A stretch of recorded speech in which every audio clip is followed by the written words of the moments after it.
primary relationship you have with fear is not learning to manage it and to cope with it. It's to listen to it. Right. It's your friend. It's your advisor. If I'm exhausted and depressed, it's like, well, what have I been eating lately? How much have I been exercising? What am I doing? The things that I know help to battle to make me feel better. The pain is paired with it. It's I see it as like, like a mafia style. It's like the muscle. It gives you the energy and motivation for you to listen to that communication. And I think that's exactly what you said in your life, that you said that you felt like the pain got you to take action in your life. Hey, quick question before we get started.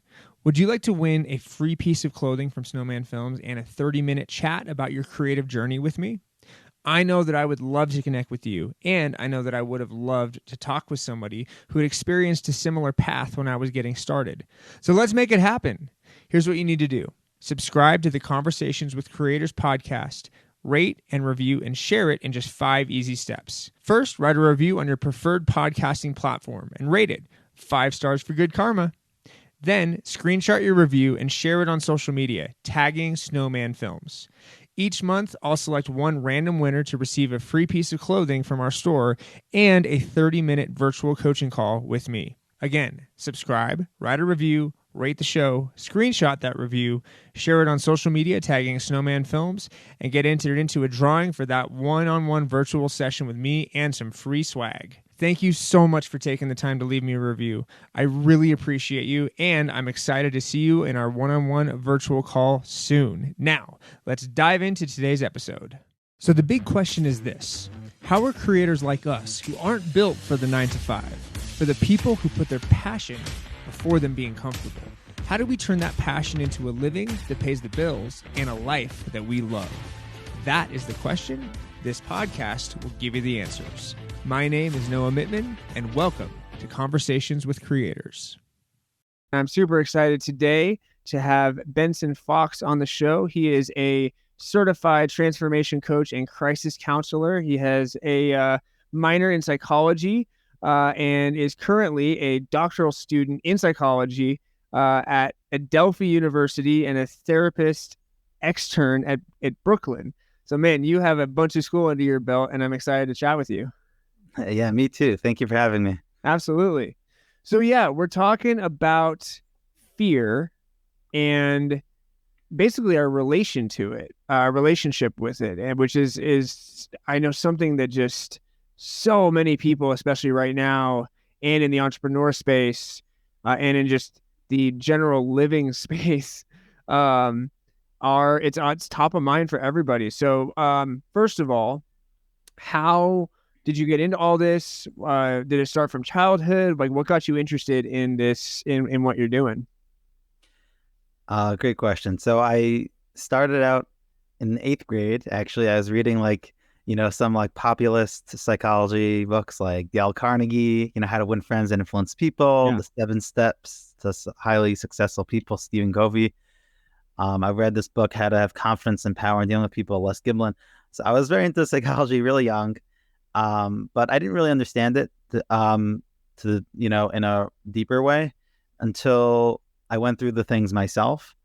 So when I was about 19, 20 years old, there was a big scandal in our community that shook me to my core. And then it kind of brought up a lot of other certain family dynamics, certain things that needed to be sorted and things I didn't process. And that's when, through my own process, that's what led me to then want to include others in my process as well, to help others with parallel challenges and to give them over the tools that worked for me. Yeah, that's awesome. No, so I mean, it was born out of your life and what you were, how you worked with kind of the things that had happened that you needed to work through. Yeah, this isn't like a theoretical modality. This is my life. And this is my clients' lives. Yeah. So, yeah. That's awesome. So yeah, I mean, it sounds like the end goal for you is to be a therapist, yeah? Yes. Nice.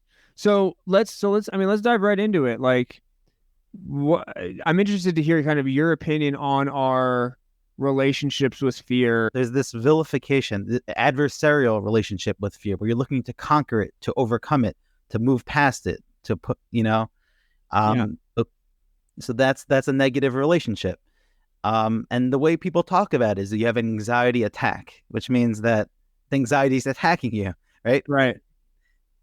Or like just the way people talk about it, you have anxiety. It's like you have cancer, you have COVID, and you have anxiety. It's another condition that you have. So that's not my approach, and that's not my modality. There is a need to be able to learn how to cope and function, even if you have fear in your life. And too much fear cannot be a good thing if it's interfering with that, and there needs to be a balance. Right. However, the primary relationship you have with fear is not learning to manage it and to cope with it. It's to listen to it. Right. It's your friend. It's your advisor. It's the one that's just like the scariest place to go. It's like, all right, it's literally like live in that crappy, shitty feeling that is terrifying and just be with it. That's kind of, I mean, it's how Batman started, right? Yeah. You just got to listen. It's people see it as like, if I listen to it too much, then it might overwhelm me. Right. It can happen, but then you learn there are coping schools for that. But for separately is you need to learn how to see it as a positive thing. Your emotions are the source of your rationality, not the things that make you irrational. And right. The way you become to a rational decision is by listening to as many of them as you can. The way you balance out one voice is fully listen to it and then listen to the rest of your voices inside of you, realizing that every single one of them is your friend. There's no evil voice. There's no imbalanced voice. Any voice in isolation is an imbalanced voice, whether it's a positive or negative emotion. Right. And that's I think a huge thing is it's, especially with, I think there's, with the rise of kind of anxiety, depression, man, that those, negative thoughts, negative voices are, definitely getting louder. So knowing that it's just a relationship, it's not about like, there's no, it's because it feels like that negative thing. It feels like that monster that is, terrifying to you. But I think, I've had a fair, big battle with this year, honestly, is, just with stress and all that. It's like realizing that, okay, that's just a thought. That's not how I actually feel. And this is I think even like seeing the feeling of fear, and like a really good exercise that helped me kind of get past the dark place was just to notice the feeling and like isolate the feeling, like point it out on where it was on my body, and literally just doing that and understanding where it was, and then it was just a feeling, not that I attached thoughts to, but just that it was a feeling, helped a ton. Yeah. The acronym I like to give my clients is NASRI. Notice it, accept it, sit with it, respect it, integrate it. Yeah. And people like to skip to the stage of integration, where the meaning that's like decision, that's the decision time, but that doesn't work. You need in order to integrate it into decision, you first need to fully listen to what it's saying. You need to first acknowledge that it exists. Yeah. And then come to value it for what it is, see what it's saying is something useful to you. And right. I like to make the following distinction, because this is where people could build a distrust towards this, as you said, the monster, which is your friend. Yeah. They think that you need to listen to exactly what it's saying, or you don't listen to what it's saying at all. And there's the idea of a compromise between the different voices inside of you, but there's also a separate point of listening to its underlying needs that it's trying to address. So right. If your fear is telling you stay home because COVID's everywhere, forever. And so you're like, okay, I don't listen to that. The other side to that is just trying to say, stay safe, protect yourself, make sure that you're taking good measures in your life to be protected. Yeah. And that need does need to be addressed, even if you don't listen to the direct advice of what that fear would be telling you to do. No, 100%. And I mean, I think that's such an important distinction to make, that whatever the fear is, it's trying to help you in something. It's trying to point out that, because it's the fight or flight, it's the survival, and not getting scared just because it's uncomfortable. I think that's a big thing, is being comfortable with discomfort, because that's something that's so much in the entrepreneur journey of like, you're choosing not a comfortable life, you're choosing a roller coaster life. And so there's going to be times that are more stressful than what, your normal people go through, quote unquote, but being able to like live in that and be comfortable with it and see what it has to teach you. I think that's a great point. Yeah. I think also sometimes to trust your discomfort. See, I think every voice is going to be a good one. So I Right. think if you're feeling uncomfortable about it, it means it's unfamiliar and it's new territory, which means more threats, more instability, right? Which threatens your survival, which could disrupt your current status quo, which is at least worked enough for you to make you live until today and gave you whatever Right. benefits you have of your current lifestyle. So discomfort is going to make sure it's going to be the voice that will communicate to you that don't move too, let's take one step out of our comfort zone, not a mile out. A Yeah. mile out. This way, if we move out of the comfort zone and it gets dangerous, we could just step back to the current working homeostasis. So Yeah. I think so. There is get comfortable with your discomfort, but that's like the 1 or 2 steps out, not the mile out. Correct. Yeah. Yeah. What are some like, especially with a lot of this I think is stress based. What are some like actionable things that, in making friends with that fear, like exercises that you can give people to like get out of the, this is controlling my life and I can't get anything done and I'm just like in this spiral down. Yeah. So there always needs to be a parallel process between managing slash coping and processing, which means just listening to what your friend fear, listening to his advice, or listening to every voice inside of you. This the voice Right. of discomfort, the voice of pleasure. So there's always 2 paths. Sometimes people are too overwhelmed. There's too much pain from all these emotions on the surface that kind of freezes the process of processing our emotions. In which case, what needs to be done to be able to go in that direction is to, go to behavioral and cognitive strategies. Meaning, so some of them will be deep breathing. I say 4-4-4. 4 through your nose, hold your breath 4 seconds, 4 breathing out through your mouth. Yeah. Or muscle relaxation exercises, progressive, going from different, like stressing certain parts of your body, then releasing, going through your entire body, very somatic. And then or going for a run, doing something to kind of move around, shock your body out of that pain state. The exercise thing has been huge for me. That was something that really, again, it's not the most fun thing to do, but like once you see the results of what it does, of like getting moving, and like I just do it first thing in the morning, which I'm up at 5, so it's rough. But like as soon as I'm 5 minutes into it, the tired is gone and I'm ready to work. And it's like I consistently have much better days after I've worked out right first thing in the morning. That's and, awesome. and just cardio, just getting sweating, getting the heart pumping. Yeah, research says that doing that on a daily basis, 15 minutes to half an hour, 3 to 5 times a week of cardio, that has the equivalent of only the positives, meaning not without the side effects, of an SSRI, meaning an antidepressant, anti-anxiety medication. Oh my God, really? Yeah.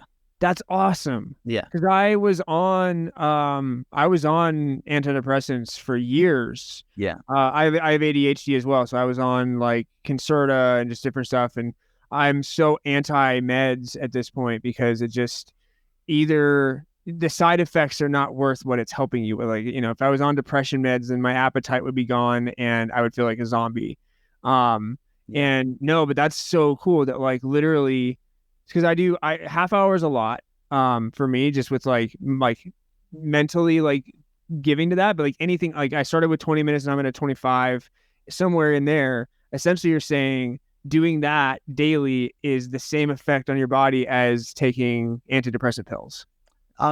Better effect, a better effect, because That's awesome. Yeah, exactly. That's so much healthier. And like you mix that with diet and like maybe a little meditation. I could do like, 3 to 5 minutes of meditation after my workout. And man, I am like, my wife can tell you, my mom can tell you I'm at her house right now. She watches the kids. I'm a different person. I actually am I'm myself. I'm not in this, darkness of judgment and depression, like just, those days when you can't get motivated. Like it's crazy how the motivation, which I think is also kind of a loaded word. I really like discipline more because that's really what it is day in and day out. But it's hard. It's when the motivation's not there is when the discipline kicks in. But man, if you don't have your chemicals on lock with, exercise and eating right and feeling good, that discipline's hard to stick to.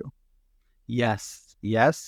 And so just going back to the answer to your original question, Yeah. so like, how do we make it your friend? The first thing is you can't be buried under, like, you can't be swamped and inundated with the negativity and pain to process. If you're in that state, you're frozen. Yeah. So what you need to do is exercise, maybe medication, but do these like coping different strategies and techniques to cope. You have to have, don't just live in it. You have to like work to cope with it and work to get out of that. But once you're out of that, meaning once you're out of that, like that place where you're buried underground, then the way you would make someone your friend is, I say, mastery. So notice it, meaning just see that it's there. Okay, I have the voice. There's fear there. Accept it, because the first gut response is to repress and deny it, which you should do at times. Times that's appropriate. But if you're learning how to make it your friend, that's not the step to take. Right. You accept it. Okay, it's there. Then S, sit with it, meaning just listen. How long should you listen? For as long as it takes for it to stop talking. Yeah. It will keep on talking to you until you go to the R. So NAS, so notice, accept, sit, respect, meaning see what it's saying as useful. Yeah.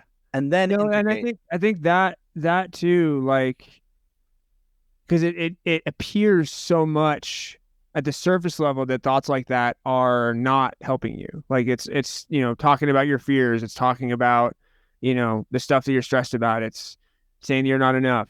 But I think even just the question is, I mean, from my work on this myself, going through this stuff, not the education side, that's, but in practice, has really just been like, does this feeling serve me and what I know that I want? And if it doesn't, realizing that, it can get quieter just by like, whether you take it really, like sitting with it and seeing what it is, but then like, oh, this is not a serving thought. This is just a thought that is just my mind going. Got it. So I disagree with that. Oh, interesting. Yeah. So I think that there's no thought that's just your mind going. Every single thought is relevant, useful, rational. Okay. It's useful and rational for the need that it's advocating for. So that's not a holistic decision. The way you make a holistic decision is integrate. That's like Nasri, the end, the I is to integrate it, which means that you need to then listen to it alongside with all the other voices. And those other voices will balance it out and help you come to a rational decision. I like to say an emotional decision is listening to one emotion, which means that emotion is fully and rationally addressing its need. And a rational decision, which is an integrative decision. Yeah, like that. Is the ability, is taking in all of your emotions, meaning the source of your rationality is from a series of listening to all of your emotions that balance each other's out, each of their needs. Yeah. It's like, it reminds me of the yin yang, which I have tattooed on my back, because nice. That balance of like, you're right, like listening to everything and realizing that there's always going to be good, there's always going to be bad, there's always going to be light, there's always going to be dark, and how they're working together to make you who you are and move forward with that. But like, no, I think you're totally right. It's when I was able to get past the dark stuff was when I really traveled down into it. I was, I mean, again, like the Dark Knight comes up for me, like the, Batman sitting, or Bruce, he's sitting in being surrounded by bats, just like living with his fear. And that is really, it's a scary fucking place to go to, but that's really like how you get through it and how you move forward, is just being like, okay, this is what it feels like. This is, live in, like, go follow this all the way down the rabbit hole of where it's trying to take you, and see what you can learn from it. Yeah. And that's interesting too. Like, if that's a really scary or daunting thing to think about for the audience, like, that's where your support system comes in. That's where having somebody to talk to, and having, whether it's a therapist, whether it's family, whether it, being able to like process. Transformation coach. There you go. But no, I mean, especially if you're having a really rough time with it, you know, like the person that I go to talk to with a lot of the stuff is my wife. And just, getting the stuff processed, figuring out, what is trying to tell me, and how. I think for me too, it's like really figuring out actionable steps to move forward in the ways that I want to move forward. So, if I'm exhausted and depressed, it's like, well, what have I been eating lately? How much have I been exercising? What am I doing? The things that I know help to battle to make me feel better. Yeah. And sometimes the answer is no.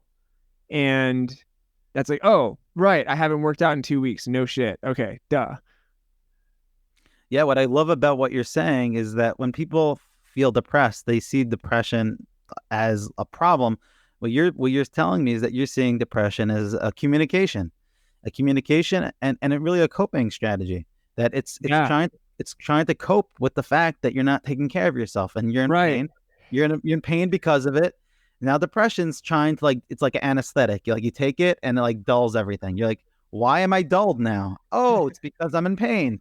Why am I in pain? Because I'm not taking care of myself because I'm not listening to my emotions. I'm being dumb and not doing the things that I know that help. All right, then just do the things that you know help. Yeah, totally. Yeah.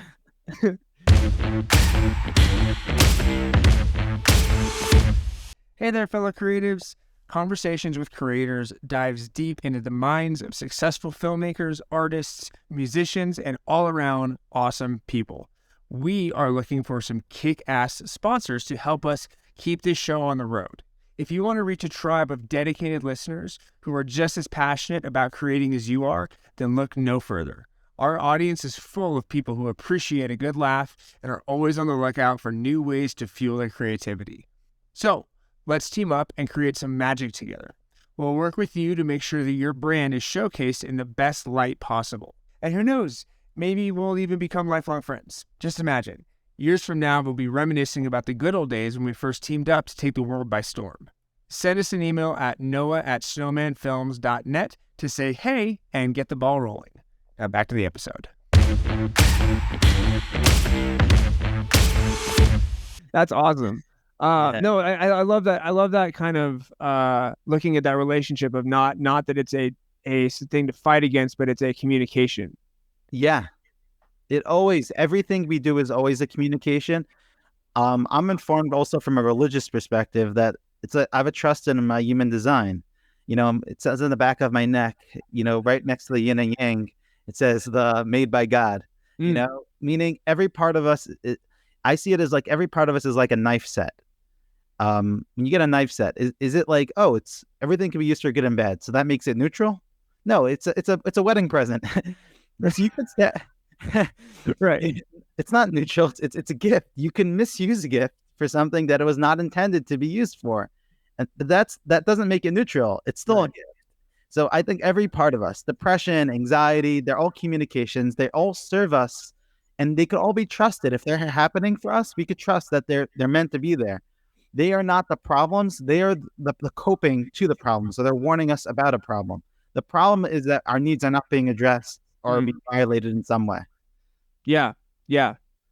Or we're not listening to our need. Yeah. I mean, our needs are not being addressed / like you're making decisions that are against your needs and they're communicating with you. It's like, oh, like I think that's really, actually that gets a good leader into the kind of the next thing of like with your client work. How has this kind of come up for people? Not to like break any confidentiality stuff, but like, where do you see this most commonly across the board, and like in what applications, and how have you helped them to be able to move past it? For sure. The way I see it is clients that deal with bullying when they're bullied when they were younger, is that there's a sense of pervasive internalized disempowerment. Basically, they don't. For them, it's not an option really to physically fight back. What can happen because of that is they lose that voice. The voice that's like when someone gets in my face, usually it's fight, flight or freeze. For them, it's just freeze. That's the only option available to them, because when they were in these power imbalances, that actually was the best response, because fighting could have escalated and gotten them literally killed or mutilated in some way. So freezing and just receiving that denigration was the smartest choice. But what happens is over time, that part starts carrying so much pain, and the part of empowerment that caused them even more pain becomes so laden with suffering that they start missing that voice. And the approach is that, as we know, coming to the best rational decisions means listening to every voice. So if you're missing a voice, what I help people do is bring that voice back, back, and that's through processing the experiences that is laden with, and also just through a reality check of showing them how in current situations they're not. It's still important to hear the voice of disempowerment, but that voice is not as dominant as it once was, because the environment, the situation has changed, and it's not as necessary to freeze in these current situations. And there may be a response that fits the current situation's needs in a better way through physical, emotional empowerment. Yeah. No, I mean, and I mean, that's really, I think the basis of like so much work on yourself is it stems from something from your childhood or from a traumatic experience at some point that then set itself to be part of your personality. I mean, I definitely, I didn't get physically bullied, but I got teased as a kid for sure a lot. And that's all, there's always kind of this back of the mind, oh, I'm going to get left out of stuff. Like feeling that, is something maybe I need to work through. I mean, it's gotten better over time because I'm usually kind of leading what's happening. But no, I definitely, that, the negative stuff coming in at a young age really does, it's causing some issues for sure. Yeah, because what it causes is that you start missing some voices, and certain voices become amplified, and to a degree that doesn't meet what our current situation requires. So what ends up happening is, let's say someone who in that situation could also live with incredible amounts of fear. And fear is it's like a early warning system. That's how I see it. It's like Ring doorbell on, Amazon's Ring thing. Yeah. Like it tells you. So sometimes someone could walk by fast and it could ring in its alarm, but that could be because it's in a hypersensitive mode, because you've had 20 break-ins. So you put it all the way in the sensitivity scale, but now you move to a safer neighborhood, and now you're ripped and you took MMA classes, so you don't need it to be so sensitive anymore. Yeah. So just moving that sensitivity back, there needs to be some corrective experiences and processing work that needs to be done of those earlier experiences that helps bring that voice in a way that is proportionate and appropriate for the current situation, for the current level of threat that you face, which it should go off. It should go off for when you face that level of threat. I love that metaphor, though, the dial of sensitivity of like the alarm systems, because that feels like the more realistic way that we all as humans work. It's not a switch, it's a dial. It's small incremental change, not, oh, this is fixed now or this is not fixed. That's really, again, it's everything's a process, everything is a journey, and the fact that anybody's even thinking about starting this and getting to a better place and working on themselves like this is just a testament to who they're trying to be and who they're trying to become. It's that level of self-improvement is that just makes your life better no matter what. Yeah, I respect people who do this work so much.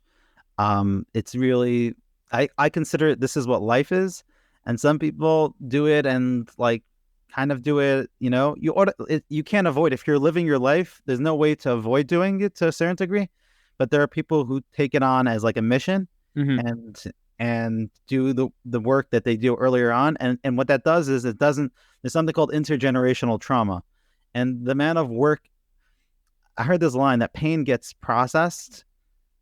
Pain gets passed down from generation to generation until one generation decides to experience it. And wow. Yeah. Wow. Yeah. Oh my God. Yeah, that's not That my just line. that I got a little emotional on that. That's crazy. That is so true. Just from relationships that I've had in life, and literally stuff when like parents or grandparents or something don't process a certain way of being or way of treating people, it totally gets passed down until somebody has the courage to do the work on it. Wow. That's great. Yeah, that's the danger when people only focus on the coping and managing. Right. They're not Don't actually processing. fix it. They're still going to pass it to Right. the next generations, or to whoever they happen to pass it to. And that's why you need them both. You need to process and to cope and manage. Yeah. Function day to day. You need both. Wow, that's great, man. That's so, I mean, call to action on that being, you know, if if you can be the one that has the courage to do the work, you can stop the negative or the things that you don't want to be a part of your life that you maybe had passed down to you.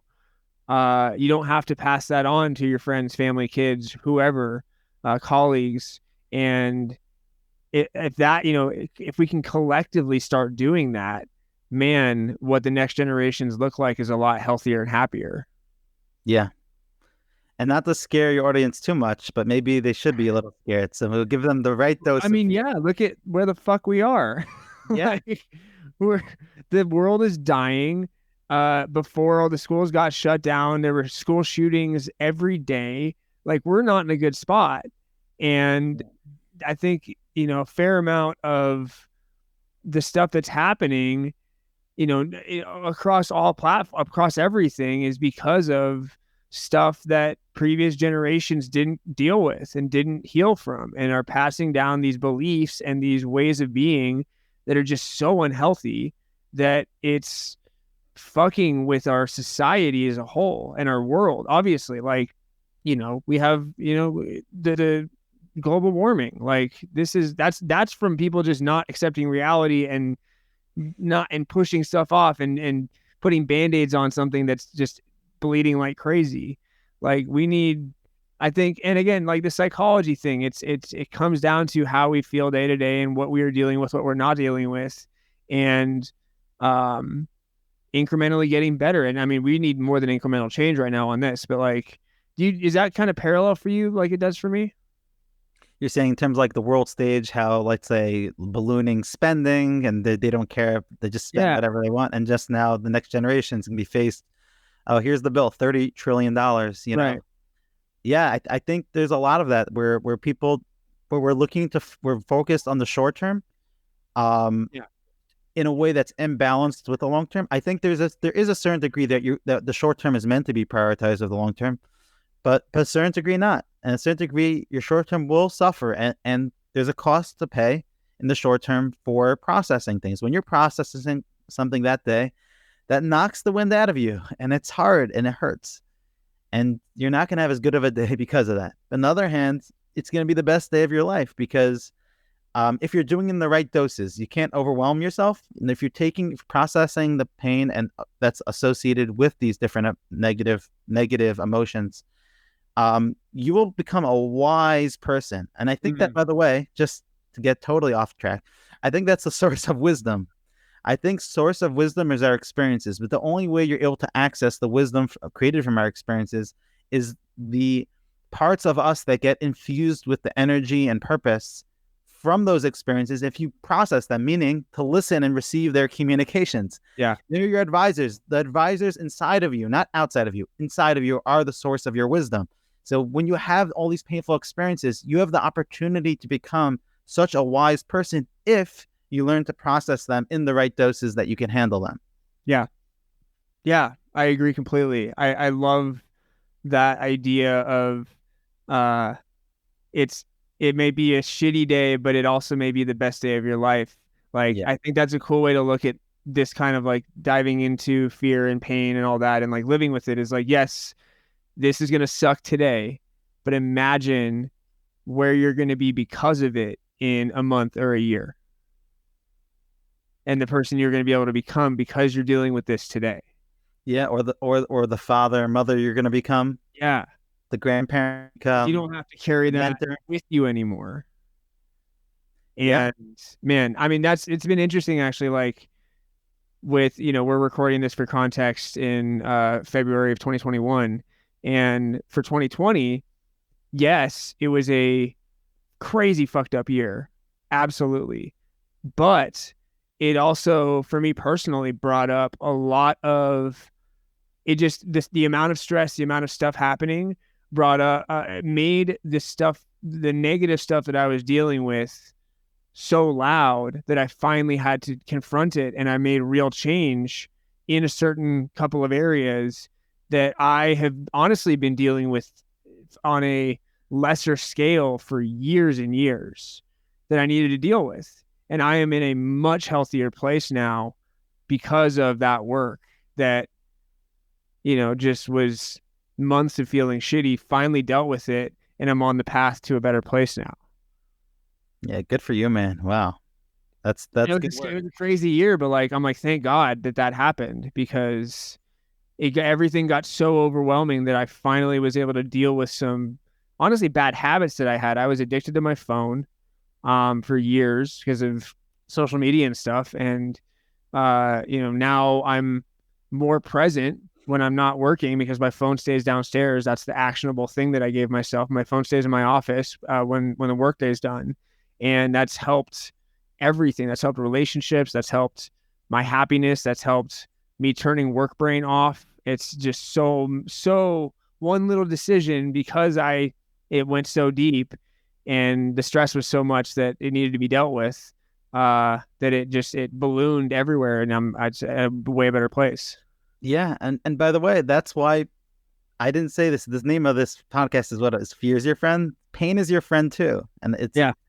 that's a hard thing to say, especially if you actually know what it means to be through pain, which I think both of us do, real pain in your life. Then that's a hard thing to say, because it means you also face times in your life where you're overwhelmed with that pain, where the pain is not a fun feeling. You just want to get rid of it. Right. I think it's the source of our wisdom, but I think it's one way to break it down is that pain will never exist in a vacuum.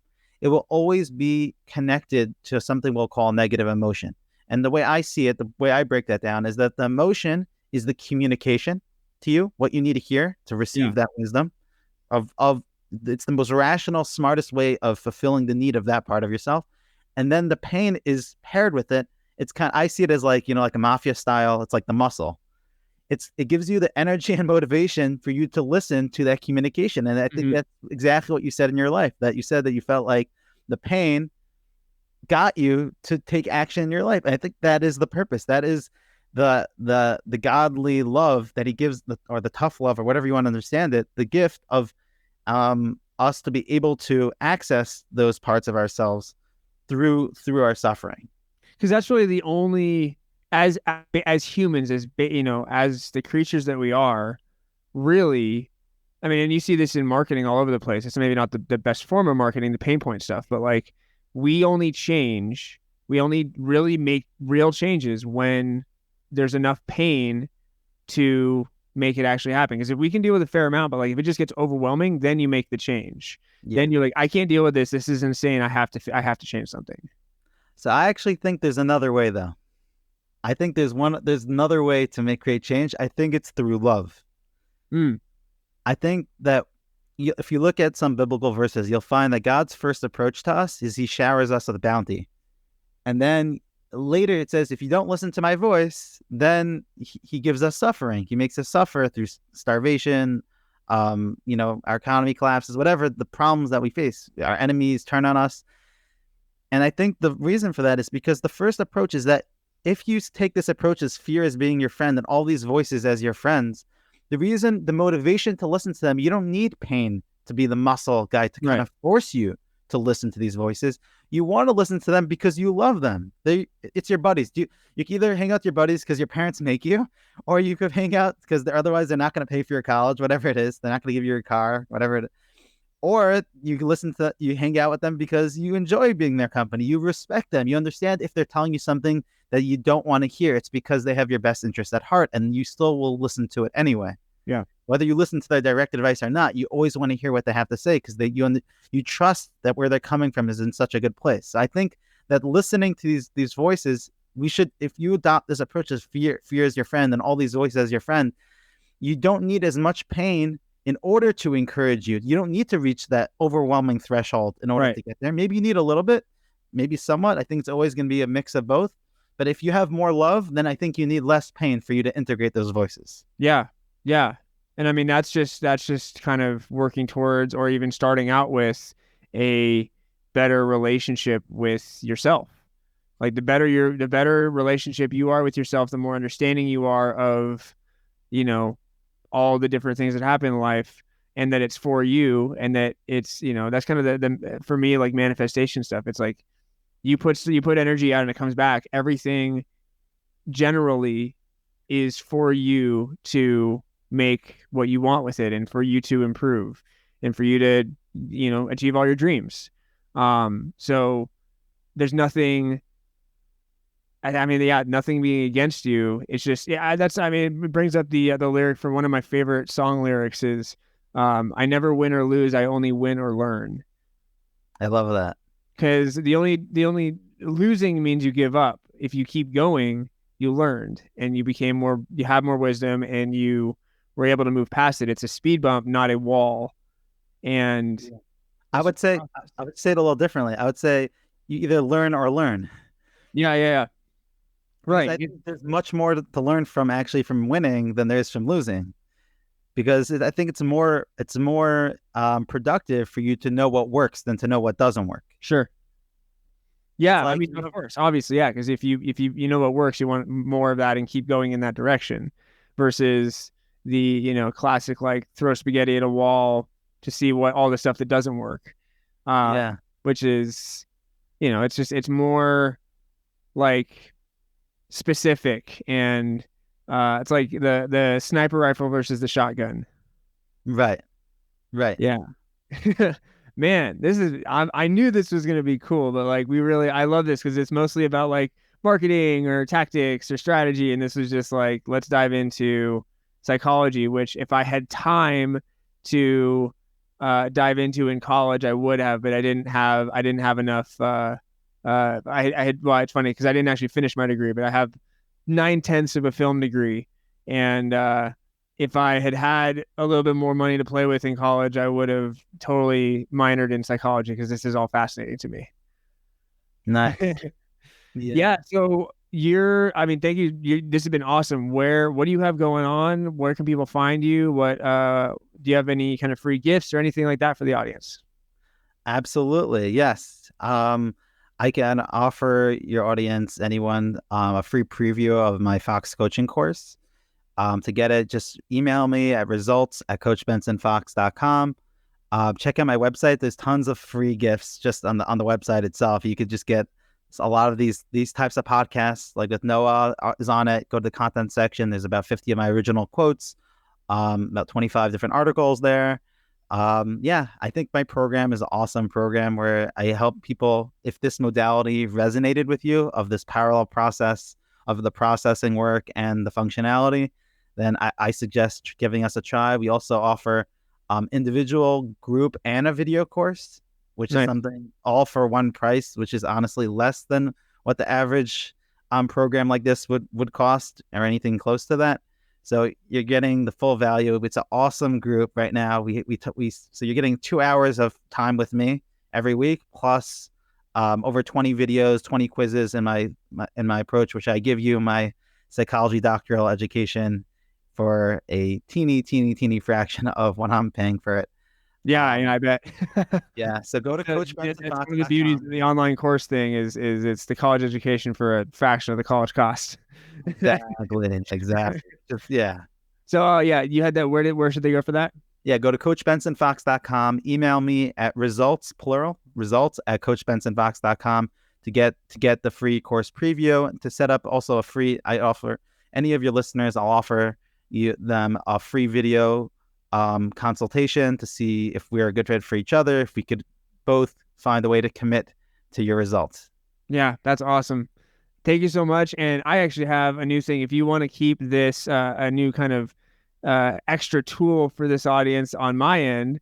If you really thought this conversation was cool and you somehow can't access that, I have a new community texting platform that I will be giving out, A, keeping this conversation going, and B, giving out the direct link to everything that Benson just mentioned.